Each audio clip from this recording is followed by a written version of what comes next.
राम राम राम राम जोलो तून जपी है। यहां 3 बार राम नाम का उच्चारण, राम राम राम। इसके कई आशय हैं। इसका एक आशय है मन वाणी क्रिया से,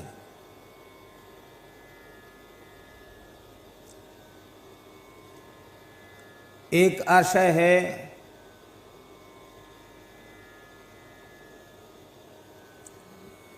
त्रिवाचा पूर्वक, दृढ़ प्रतिज्ञ होकर के। त्रिवाचा माने कृत संकल्पित होकर के। और 3 बार का अर्थ है, एक माने एक वचन, 2 माने 2 वचन, 3 माने बहुवचन। इसका आशय है कि अनवरत रूप से लगातार जब तक तू राम राम राम राम यह जप नहीं करेगा, मन वाणी क्रिया से, मन मंत्र और मनिका तीनों मकारों को एक करके जब तक तू नहीं जपेगा, तब तक तू कहीं किसी कोने में सुख शांति की खोज के लिए चला जाए, वहां तुझे वह उपलब्ध नहीं होगी। तुझे तीनों तापों से तपना पड़ेगा। तौलो तू कहूं जाए तिहूं ताप तपी है। कहीं चला जाए। कहने का आशय यह है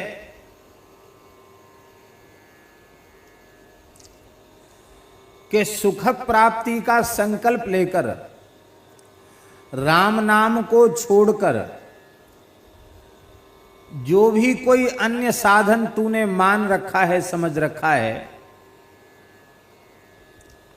उस ओर तू जाएगा और वो साधन करेगा। किंतु राम नाम से शून्य वह साधन तुझे सुख नहीं दे पाएगा, तुझे शांति नहीं दे पाएगा। तो साधन करने का श्रम ही तेरे हाथ लगेगा। राम नाम की महिमा महाराज जी ये है कि धोखे से प्रसंगवश, बिना भाव के धोखे से प्रसंगवश एक बार भी जो नाम का उच्चारण हो चुका है, राम नाम का उच्चारण हो चुका है, किसी भी भाव से, किसी भी अवस्था में, किसी भी काल में, किसी भी परिस्थिति में, वह कभी भी व्यर्थ जाने वाला नहीं है। यहां तो नगद फल है और वहां साधन का श्रम तेरे हाथ लगेगा, फल कुछ नहीं मिलेगा। इसलिए तौलो तू कहूं जाए तिहूं ताप तपी है।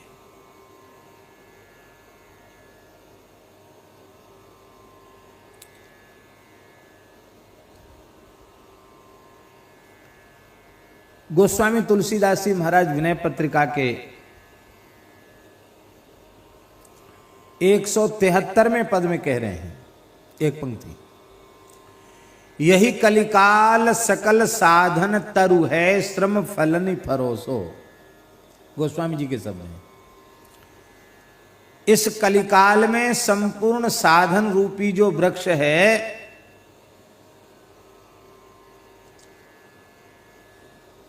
उसके फल का नाम है श्रम। उसके फल का नाम क्या है? साधन तरु के फल का नाम क्या है? श्रम। विश्राम नहीं, श्रम फल नाम है उसका। साधन का श्रम तेरे हाथ लगेगा, यदि उस साधन में श्री राम नाम नहीं है तो।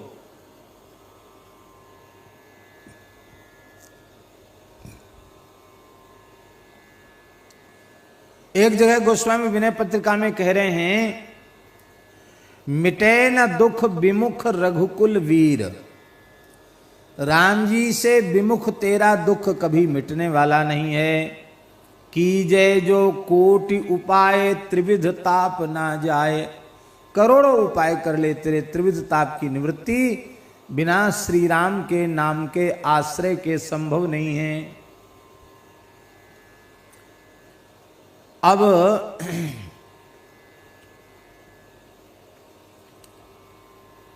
तीनों उदाहरण, त्रिविध ताप, त्रिविध ताप कौन कौन है? दैहिक, दैविक और भौतिक, ये तीन ताप हैं। दैहिक, दैविक, भौतिक त्रापा, राम राज नहीं काहू ही व्यापा।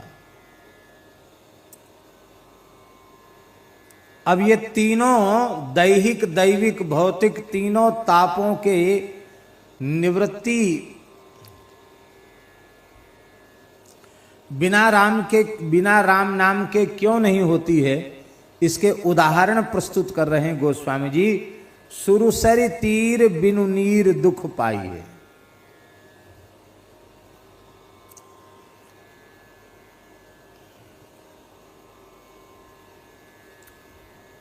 गंगा जी की महिमा पुराणों में बहुत है, बहुत महिमा है गंगा जी की। गंगा जी जल नहीं है, पिघला हुआ परमात्मा है, ब्रह्म है। ब्रह्मद्रवेत विख्याते पापम मेहर जाह्नवी। द्रवीभूत बहता हुआ ब्रह्म है श्री गंगा जी। भगवान और गंगा जी में भेद नहीं है। जैसे भगवान कहीं भी प्रकट हो जाते हैं, ऐसे गंगा जी भी कहीं भी प्रकट हो जाती। महात्माओं की तपस्या के प्रभाव से गंगा जी प्रकट हो जाती। पौराणिक युग में नहीं, इस युग में भी। जामनगर में, गुजरात जामनगर में एक भक्त के यहां नीचे भोंयरे में, गुफा में, जिसको आजकल बेसमेंट कहते हैं, उसमें सदगुरु श्री रणछोड़ दास जी महाराज अनुष्ठान कर रहे थे, भजन कर रहे थे।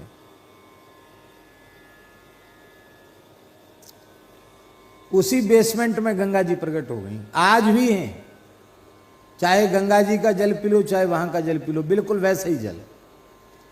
और आसपास क्षेत्र में 400-400 फीट नीचे तक पानी नहीं है।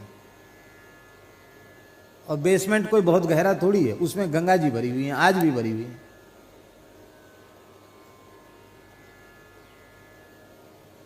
ये तो बहुत पुरानी घटना नहीं है। यह मिस्त्री कह रहे हैं कि ये तो कोई 100 साल पुरानी घटना नहीं है।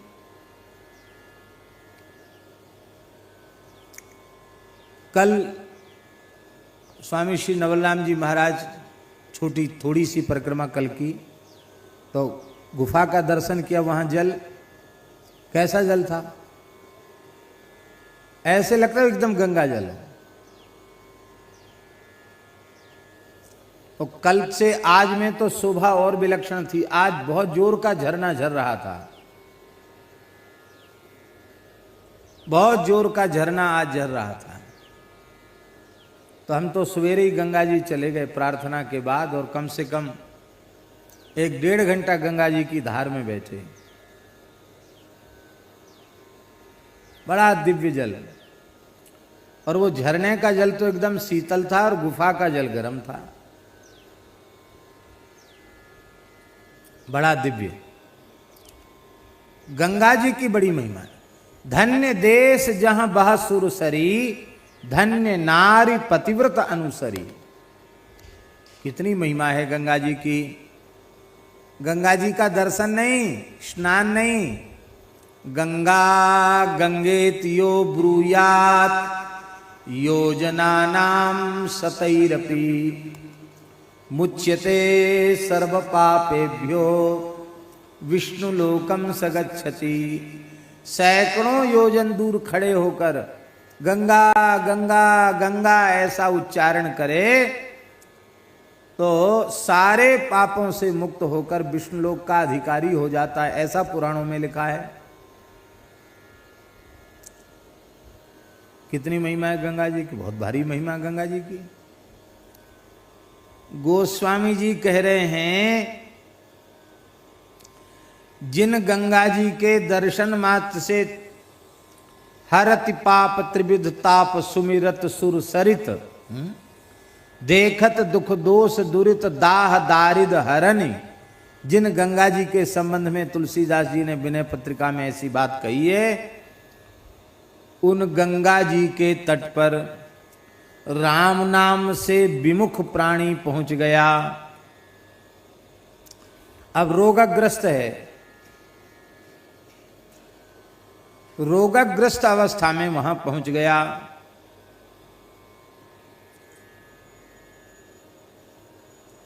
इसलिए पहुंचा था कि अब तो मरना ही है, मर जाएंगे वहां जाके। लड़खड़ाया, गिर पड़ा, प्यास लगी। राम नाम से विमुख होने के कारण उस मरते हुए के मुंह में कोई गंगा जी का जल डालने वाला नहीं आया। कितने दूर से चल के आया था, गंगा स्नान और गंगा जल पान करने आया था।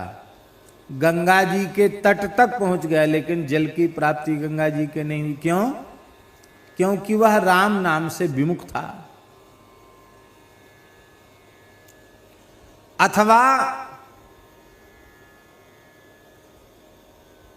गंगा जी के तट पे ही रहता है और डॉक्टर आ गया, उसने कहा भूल के भी एक बूंद पानी मत दे देना। पानी दिया नहीं कि बस फिर रोग काबू में नहीं रह जाएगी तो मर जाएगा। अब कौन सा उसको अमर होके आया है, मरना तो है ही है। लेकिन यदि राम नाम का आश्रय नहीं होगा तो गंगा के तट पर पहुंचने के बाद गंगा जल दुर्लभ हो जाएगा। इसी का नाम है दैहिक ताप। दैहिक ताप की निवृत्ति सुंदर सुशीतल सुमिष्ट गंगा जल स्नान और गंगा जल पान से होगी। पर गंगा तट पर पहुंचकर भी गंगा स्नान गंगा जल पान से वह वंचित रह जाएगा। और मान लो गंगा जी गया ही नहीं जीवन में एक भी बार, और जहां कहीं भगवान ने रखा है वहीं प्रेम पूर्वक संतोष पूर्वक रहकर अहरनिश राम नाम का जप करता है, तो उसे गंगा जी तक चलकर जाने की जरूरत नहीं है। गंगा जी दर्शन करने उसके वहीं आ जाएंगी। और भारतवर्ष में ऐसी संतों की तपस्थलियां हैं जहां गंगा आदि तीर्थ उनका दर्शन करने चले आए। बहुत पुरानी बात नहीं है, लगभग 200 साल पुरानी बात होगी। बीरपुर वहां के एक गृहस्थ भक्त थे, लोहाना जाति के संत जलाराम। बड़ा भारी अन्न क्षेत्र है, बड़ी अच्छी सेवा वहां होती है। वहां मंदिर में राम जी हैं मूछ वाले, ऐसी मूछ है राम जी की, अंटादार मूछ। लक्ष्मण जी की भी बड़ी सुंदर मूछ है। हम तो पहली बार दर्शन करने गए तो हमने कहा ये किसकी मूर्ति है? अरे बोले आप कैसे महात्मा हो, राम जी हैं, ये लक्ष्मण जी हैं, ये माता जी हैं, जानकी जी हैं, मूछ वाले राम जी। तो एक सज्जन बोले कि वो लोहाना क्षत्रिय थे, इसलिए क्षत्रियों की पहचान है मूछ, इसलिए अपने जैसे जैसे पुजारी वैसे देवता। तो ठाकुर जी के सुंदर मूछ बनाई हुई है उन्होंने। वहां लिखा है भेंट पाड़वानी सख्त मनाही छे, माने भेंट रखना मना है। और बड़ी अद्भुत सेवा वहां होती है। तो संत जलाराम जी, जलाराम बापा बहुत संत सेवा करते थे, अतिथि सत्कार करते थे। और उनके यहाँ एक सेवक था, पटेल जाति का था, बड़ा अनन्य भक्त था बाबा का, जलाराम बापा का, वहाँ सेवा करता था। अब सेवा जहाँ होती है वहाँ काम इतना बड़ा होता है सेवा का कि सेवा करने वाले को फुर्सत नहीं मिलती। तो जलाराम जी भी सेवा में व्यस्त रहते, उनका सेवक भी सेवा में व्यस्त रहता, उनकी पत्नी भी वीराबाई वो भी सेवा में व्यस्त रहती। संतों की जमातें आती रहती, तो संतों से सुन सुनकर उस पटेल भगत के मन में एक इच्छा जग गई कि मैं तो कहीं गए ही नहीं किसी तीर्थ यात्रा में, मैं कम से कम ज्यादा नहीं तो तीर्थराज प्रयाग तो हो ही आऊं, त्रिवेणी संगम में गोता लगा के आऊं एक बार जीवन, नहीं तो ऐसे ही चला जाएगा। वो जलाराम जी से पूछे महाराज मन है कि हम प्रयाग में जाकर त्रिवेणी स्नान करके आवें। जलाराम जी ने कहा देखो संतों के चरणों में 68 करोड़ तीर्थ होते हैं, और जो भी संत इधर द्वारिका की यात्रा के लिए जाते हैं, सोमनाथ की यात्रा के लिए जाते हैं, वे सब सहज कृपा करके दर्शन देते हैं। उनका दर्शन, उनका पूजन, उनकी सेवा, उनका चरणोदक लेने का सौभाग्य हम लोगों को मिलता है। तो सब तीर्थ ही हो गए।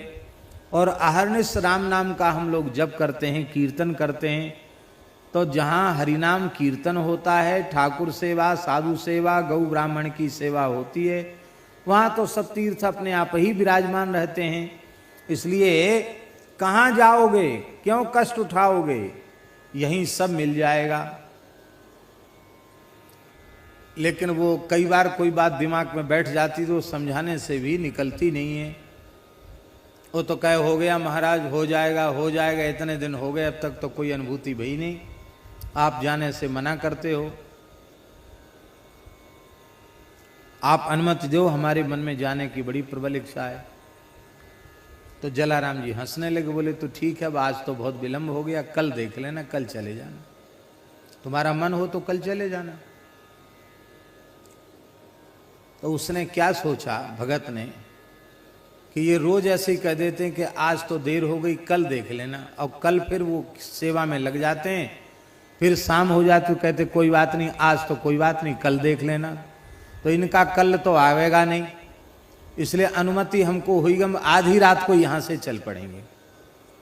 तो अपना लोटा सोटा लंगोटा कमंडल जो कुछ था सब लिया और लेकर के वो चलने के लिए तैयार हुआ आधी रात के समय। तो उसने क्या देखा कि एक राजा जैसे सजे धजे व्यक्ति बड़ी श्रद्धा पूर्वक हाथ में झाड़ू लेकर झाड़ू लगा रहे हैं, और 3 देवियां, एक देवी गौर वर्ण की है, एक देवी श्याम वर्ण की है, एक देवी कुछ अरुण वर्ण की है। वो झाड़ू लगाने, पानी सींचने और जल भरने में वो तीनों देवियां लगी हुई हैं। तो उससे बड़ा आश्चर्य हुआ कि हमने तो आज तक न इस व्यक्ति को देखा, न इन 3 देवियों को देखा, ये हैं कौन? तो उसने पूछा कि अरे भाई सब बंद है, तुम कहाँ से आए, कौन हो? उसने कहा महाराज भगत जी हम तीर्थराज प्रयाग हैं। अरे प्रयाग तीर्थराज? बोले हाँ। ये देवियां कौन है? बोले इनसे पूछ लो। उसने प्रणाम करके पूछा आप कौन है? जो गोरे रंग की देवी थी बोली हम गंगा जी हैं, जो श्याम वर्ण की देवी थी बोली हम यमुना जी हैं, जो अरुण वर्ण की देवी थी बोली हम सरस्वती जी हैं। आप यहाँ क्यों आती हैं? कहते देखो सब जीव अपने पाप छोड़कर पवित्र होने हमारे जल में आते हैं, पर ऐसे राम नाम जापक साधु सेवी के यहाँ आकर हम पवित्र हो जाते हैं, इसलिए हम जलाराम जी की यहाँ नित्य सेवा करने आते हैं।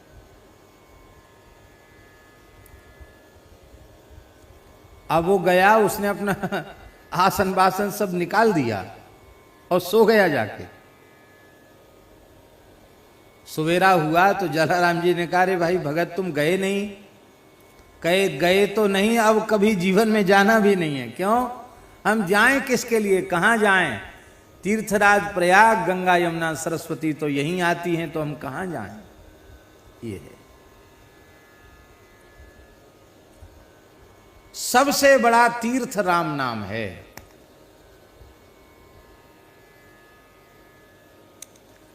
सबसे बड़ा तीर्थ इसलिए हरि नाम है क्योंकि तीर्थों में जब हम स्नान करते हैं तो हमारे पाप नष्ट हो जाते हैं, पर हमारे पुण्य नष्ट नहीं होते, पुण्य बढ़ते हैं, पाप नष्ट होते हैं और पुण्यों की वृद्धि होती है। पाप जैसे बंधन कारक हैं वैसे ही पुण्य भी बंधन कारक है। पाप का परिणाम नरक में, नारकीय योनियों में व्याधि के रूप में, दुख कष्ट के रूप में भोगना पड़ेगा।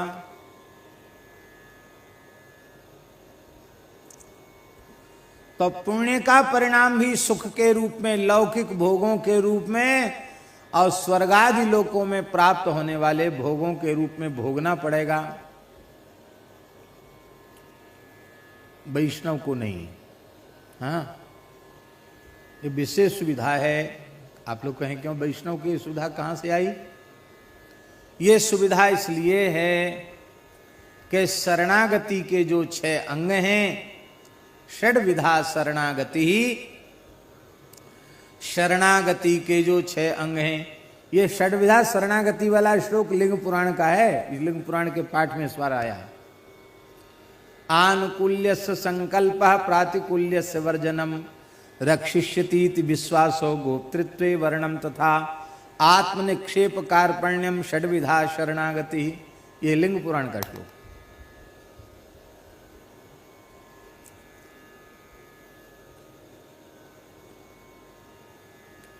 वैष्णव शरणागत कौन है? जो 6 प्रकार की प्रतिज्ञाओं का प्राणपण से निर्वहन करता है। शरणागति के 6 अंग हैं। खाली शरण में हैं और शरणागत हैं इतना कहने मात्र से नहीं होगा, उनके अंग हमारे जीवन में होना चाहिए।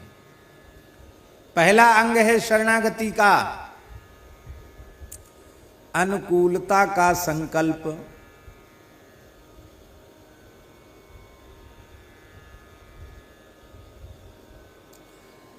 वेदादि शास्त्रों के अनुकूल हमारा जीवन होगा, मनमुखी स्वेच्छाचारी जीवन हमारा नहीं होगा, शास्त्र नियंत्रित हमारा जीवन होगा, हरिगुरु संतों के सर्वथा अनुकूल हमारा जीवन होगा, मनमाना आचरण नहीं होगा।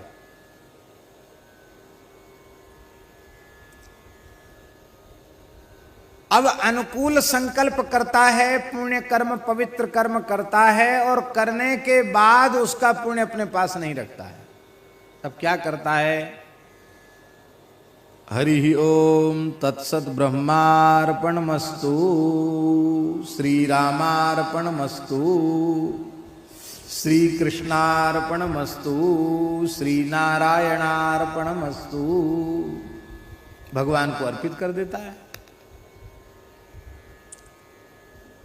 तो पुण्य का बंधन तो नहीं रहा। और प्रातिकूल्य सवर्जनम, प्रतिकूल कर्मों का, निषिद्ध कर्मों का त्याग कर देता है।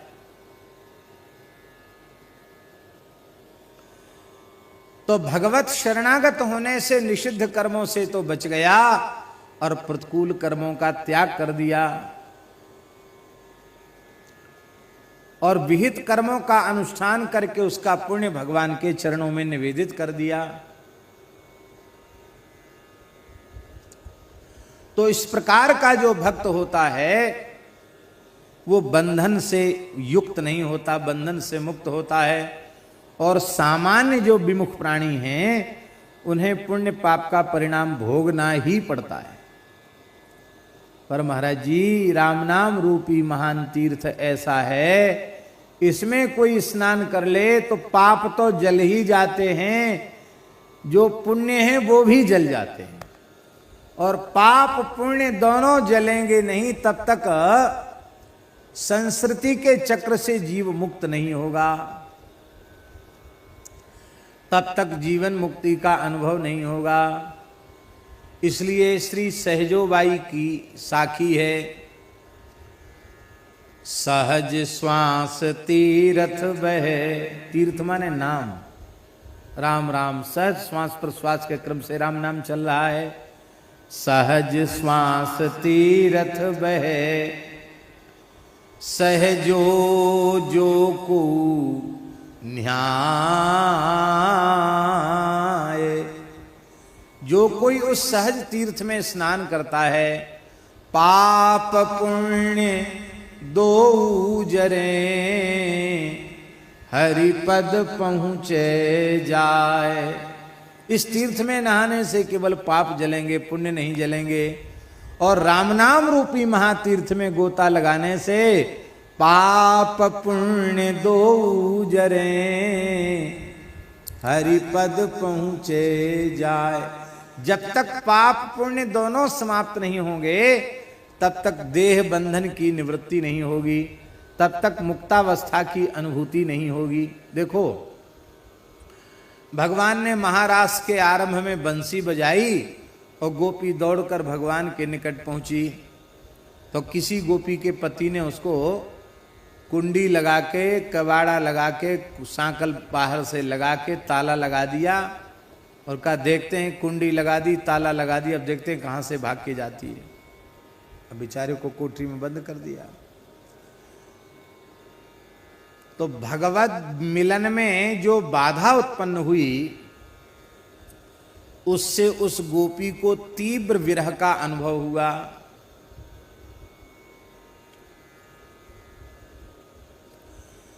दुस्सह प्रेष्ठ विरह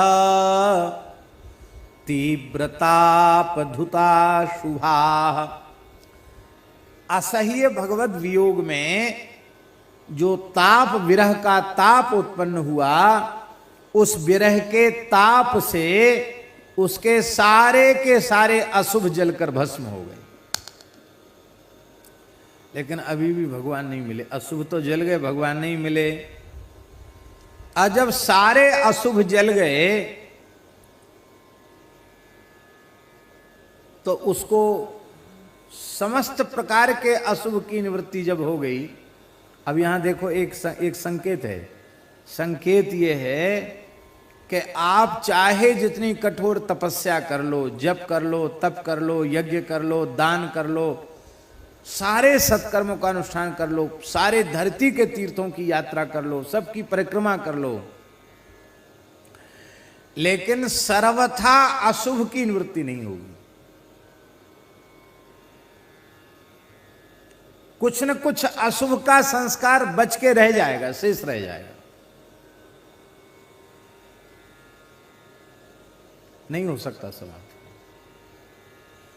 केवल और केवल भगवत मिलन की जो व्याकुलता है, वो तीव्र ताप ही समस्त प्रकार के अशुभों की निवृत्ति कर सकता है। इसलिए जब तक भगवत दर्शन की व्याकुलता उत्पन्न नहीं हुई है, तब तक सारे अशुभ समाप्त हो नहीं सकते किसी भी काल में, किसी भी अवस्था में। इसलिए वस्तुतः सच्चा प्रायश्चित्त है भगवत दर्शन की व्याकुलता जग जाना। ये सारे पापों का सबसे बड़ा प्रायश्चित्त है। सारे अशुभ समाप्त हो गए, गोपी के हो गए, प्रत्यक्ष उदाहरण है। और जब समस्त अशुभ समाप्त हो गए तो ध्यान में भगवान प्रकट हो गए। जैसे ही भगवान प्रकट हुए तो प्राप्ताच्युताश्लेष, अच्युत श्री कृष्ण का आश्लेष आलिंगन उसे प्राप्त हुआ। और जब भगवदालिंगन ध्यान में उसने किया तो भगवदालिंगन में जो उसे सुख मिला, वो सुखों की चरम सीमा, उस अथाह असीम अनंत सुख को प्राप्त कर लिया उसने भगवान का आलिंगन प्राप्त करके। तो उसके सारे के सारे शुभ भी समाप्त हो गए। विरह से तो अशुभ समाप्त हो गए और ध्यान में भगवान के आलिंगन से शुभ समाप्त हो गए। और जब दोनों शुभ अशुभ दोनों की निवृत्ति हो गई तो गोपी को सिद्ध देह प्राप्त हो गया। जो गोपियां चल के गई वो तो पीछे से पहुंची, और जिसको तारे में बंद कर दिया था कुंडी लगा के, वो सबसे पहले ठाकुर जी के चरणों में पहुंच गई। उनको चल के नहीं जाना पड़ा, वो तो एक क्षण में पहुंच गई।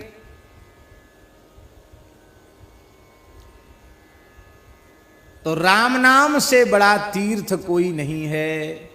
यदि आप राम नाम, हरि नाम, कृष्ण नाम नहीं जपते हैं तो गंगा, यमुना आदि पवित्र नदियां भी तुझे पवित्र नहीं कर पाएंगी। और भले ही तू एक भी बार गंगा जी नहीं गया है, पर जहां कहीं भगवान ने तुझे रखा है वहीं रहकर अहरनिश हरि नाम का जप करता है, तो गंगा आदि पवित्र नदियां भी तेरे दर्शन करने आ जाएंगी। ऐसी महिमा है श्री नाम की।